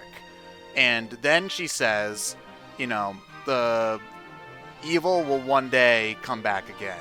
Like, even I could become evil one day. But it's going to be up to people like you to, you know, have the courage to be able to face them. And then the camera swooshes, and it shows an evil, ominous castle. And then it shows the Dragon Quest I hero holding Erdrick's sword, and it cuts to the credits where it starts playing the Dragon Quest I Overworld theme. And oh my god, it's such a good ending. Because, like, for one thing, can we talk about the Dragon Quest multiple split timeline theory? Yeah, that was weird. That was, I mean, not bad, but just weird, because I think we discussed this a bit off recording, so why don't you say here, like, your sort of understanding or theory of it. Alright, so it's made very, excuse me, it's made very clear that the time when you break the orb, you leave a timeline behind. Because before you go, I think we forgot to mention this, before you go to I think it's actually even before the Victory Tour, you go to Serenica in the tower, and you give her the sword, and she uses it to smash that universe's version of the Time Ball, and she goes back in time to stop Morkant from betraying Erdwin in the first place. And you're left behind, and then you do the scene with the dragon and whatnot. And is this where we do see her in the past timeline finding Erdrick? And we don't know what the outcome is, but yeah. They hug. So it's implied that everything turns out okay. But it's unclear, like, when did she get back to, what, but yeah. It's the only thing is that it's, yeah, so basically there is the timeline that we left, the one where Mordegan took over the world, that timeline still exists. We have the timeline we end the game in. Serenica has her own timeline. So Dragon Quest now has split timeline theory. Eat it, Zelda. Aw, man. So my theory is that because of the way that they do the swooshy camera and whatnot, that Dragon Quests 1, 2, 3 happen after in the timeline where you make everything better and beat Klasmos. I have no idea where the other ones fit, but just the fact that there's a split timeline in Dragon Quest, I was like, "What?" My mind was like, "Kaboosh," Yeah, that was pretty weird. And the idea that you interpret it as Yggdragon became evil in one of the timelines. Yeah, because she basically says, mentions I could become evil. Yeah, so that's So, I mean, we're getting into other Dragon Quest lore. Generally speaking, people believe that the Dragon Lord from Dragon Quest 1 was hatched from an egg left by a dragon in Dragon Quest 3. So maybe she's that dragon who lays the egg in Dragon Quest 3, you know. It's we're going to need to make a Five Nights at Freddy's game theory video about this to discuss the details, but like, I mean, the lore stuff, like, you know, it's great fan service for someone like me who's played a lot of Dragon Quest. But I think something that was even better is just the way that they do the credits, because the credits are beautiful in this game. Yeah, that was crazy. That was like nothing I've seen before, and because they play a medley of tons of iconic music from 1, 2, and 3, and themes that, like, I guess mean a lot to me. I suppose if you've never played a Dragon Quest game before, none of them, I guess, mean anything to you. But hearing, like, My Road, My Journey from Dragon Quest 2 and the Alfgard theme from Dragon Quest 1, especially, like, that hit me in a... It was such a satisfying ending, and seeing all of the credits, like, wasn't it really cool how they animated all of the logos to all the games as they showed the footage of them? yes, yeah, that was super cool. The logo like transformed from one game into another, and it showed like the like pivotal battles and scenes from all of the Dragon Quest games. Yeah, it was just so cool. But yeah, did you, like, what were you thinking when you saw the credits? Like, were you as hyped up and, like, because I was basically, like, awestruck when I saw the credits. Were you that much, or not really? Yeah, no, I was pretty Okay. hyped. Okay, all right. I'm glad I'm not the only one that's that nerdy. It was really well done. Yeah. And then I think the game ends with the scene with Serenica and Erdogan hugging. Yeah, I think. yeah, that and was then, how it ended, yeah. And then you get this is a beautiful game, like, in every sense of the word. Like, it looks beautiful, it plays beautiful, and it just made me feel a whole spectrum of emotions that my cold, jaded heart doesn't let me get to all the time anymore. So, yeah, I love this game. Easily my game of 2018. Like, not even, and there were a lot of good games that came out in 2018. So, you know, it's not like there was no competition, I should say. But I loved this game. Like,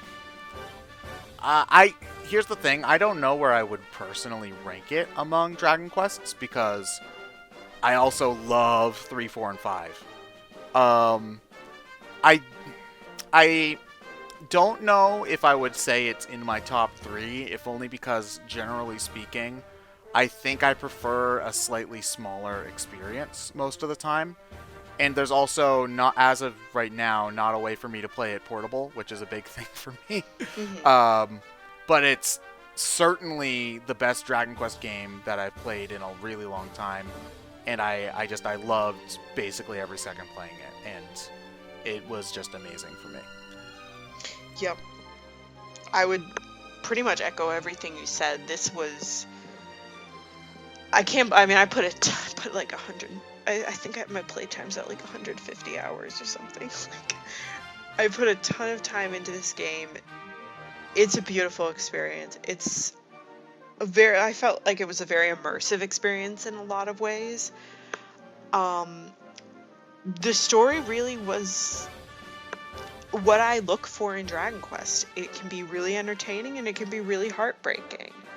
I feel like the character development was, and like the richness of the characters was among the best, if not the best, in the series. Same, I would say. We've discussed a little bit like that really the music was the biggest sort of like negative about the game, or like, you know, lack of positive about the game. Like, I think... And even then, I still think that people are hyperbolic about its quality. Yeah, you know? I definitely agree on that people are being hyperbolic about it, but it's just, you know, Dragon Quest the series has excelled more in music compared to what DQ11 did. It's a huge game. It is a huge game. You know, I think it'd be fun to do like a hard mode playthrough, like 6/6 Draconian mode, hate myself playthrough, but it is such a huge game. Like, it's not even the fact that it's like it'd be ridiculously harder. It's that it would be ridiculously hard, and this is a game that like would, even if I was going through at a less slow pace, would be like 100 hours to complete. Yeah. And I don't know how much time I would need to spend grinding. So I can see why, like, on that basis, it's like, it's hard to say, like, I would recommend this as a first DQ game. But it's also so amazing. You know, how do you juggle that? I think it really just depends on what someone's willing to go for.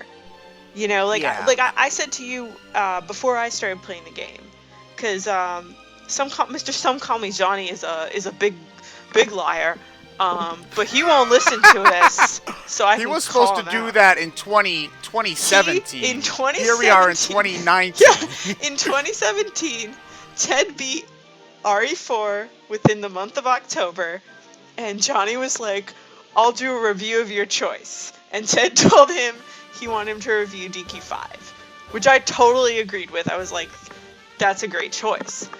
And then I said to Ted before I started playing DQ11, like, would you change if, like, you know, Johnny's a liar and doesn't live up to his promises. Love you, John. But,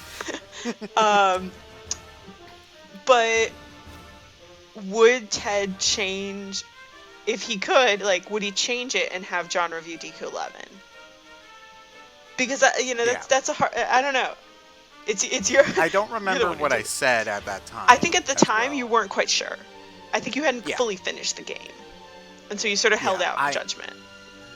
Yeah, and as for right now, I mean, I'm not sure. Again, it depends on what you like in RPGs, you know, because, again, like you were saying, like, the idea of playing the game again, it's so big. Like, after I beat the game, I felt full. I felt satisfied. Yeah. Like, I love Dragon Quest XI. It's a fantastic game. I was thinking, should I stream it? After I beat it, I was thinking, should I stream it again on hard mode? And the answer I came to was, no, it's too much to play again this soon. Yeah. Like, you know, I need to give it some time. That's kind of how I feel. Like, you know, if I were gonna, like, I'm gonna be honest, I think it would be pretty fun for one of us to stream 6/6 Draconian mode, and you know, the other one co-host and just laugh when we, like, one of us is screaming at the game, the other one is just laughing. Like, I think that would be pretty funny. We should do it. We should eventually. But, like, not now. No, not now. You know, if like, I'm just so full on Dragon Quest. I just ate, like, I didn't eat a pint of Dragon Quest. I ate the half gallon of Dragon Quest. And I'm regretting everything, but also it was delicious. Yeah. So in terms of first Dragon Quest, if you like big experiences and you haven't played a Dragon Quest, go for it. Yeah, if you're like if you're like someone who's played other, like, you know, if it was someone who'd played like Persona 5 and was interested, you know, or like I was trying to think of a Final Fantasy game, but all the recent ones are not like.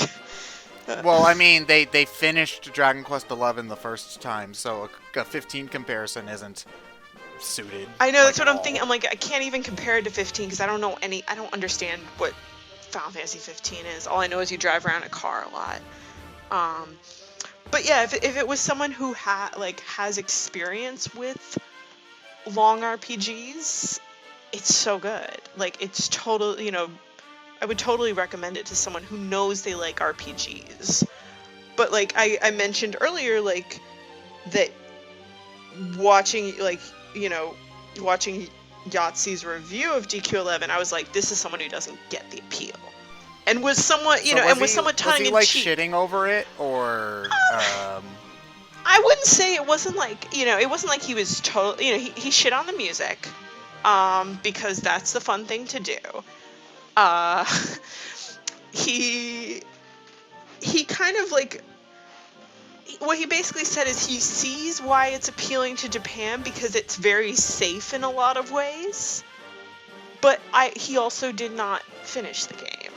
I think that's the problem with a lot of these reviews of a game this big. I mean, there have been problems like that with other. It's not just an RPG problem. Like, you know, you saw that problem actually when Metal Gear Solid 5 came out, where people didn't finish the game, so reviews were really positive because people didn't get to the, like, what I heard from both. Actually, John. I remember John said this in his review, as well as Super Bunny Hop in his review. You got to the end of Metal Gear Solid 5 and you were like, that's it? But that's not something you see if you play the first 20 hours to get a review out. That actually happened with Octopath Traveler as well, is that most people who reviewed it did not have time to finish it. Yeah, so, it's a problem. But yeah. So I think that's part of the problem is if you played the first 20 hours of Dragon Quest XI, I could see someone not thinking it's anything special. Because it's not. It is to me. Like, I can see something special in it because I have the context of the series and I can see, like, you know, all the little things that it's doing differently. But I can see how just someone who doesn't know the series as well, or it's just a very by the book JRPG.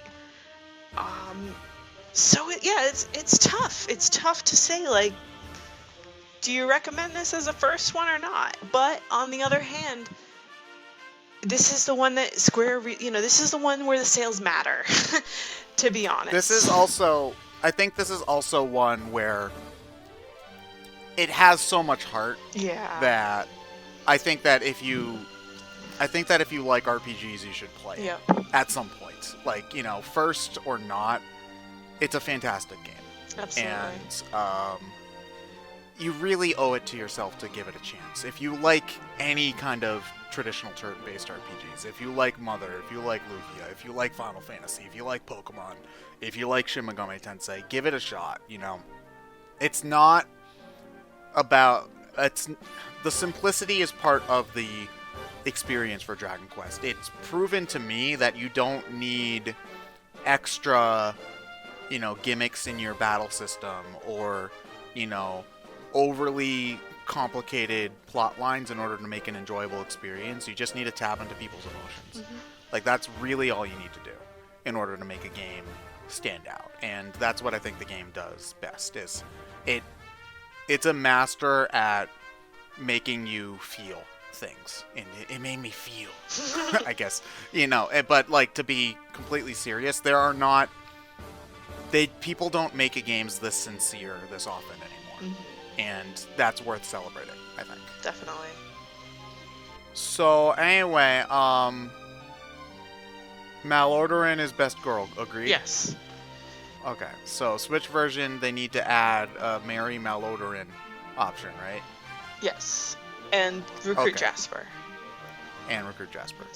And orchestral music. Yes.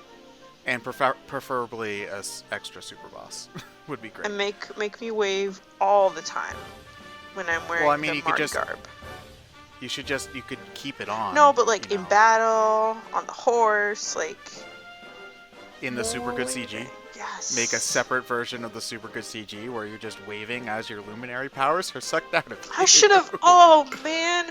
I should have worn the Marty garb for, the fight with, like, the when you go back in time.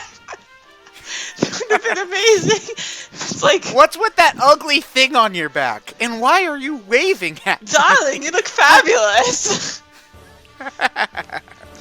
Where did you get that? Anyway, thank you so much for sticking with what is close to a 9-hour discussion. Jesus Christ. I knew it would be long. I knew it would be long. I didn't think it would be quite as long as... I was wondering if we would get to DQ8 length. I wasn't counting on us needing to do a separate video for each act of the game. So, anyway, thank you so much for stopping by. This has been an extremely fun experience to talk through the game, and I guess I'll join you guys with Qatherine when we do our inevitable Dragon Quest Monsters Terry's Wonderland 3DS discussion. Featuring Dante from the Devil May Cry series.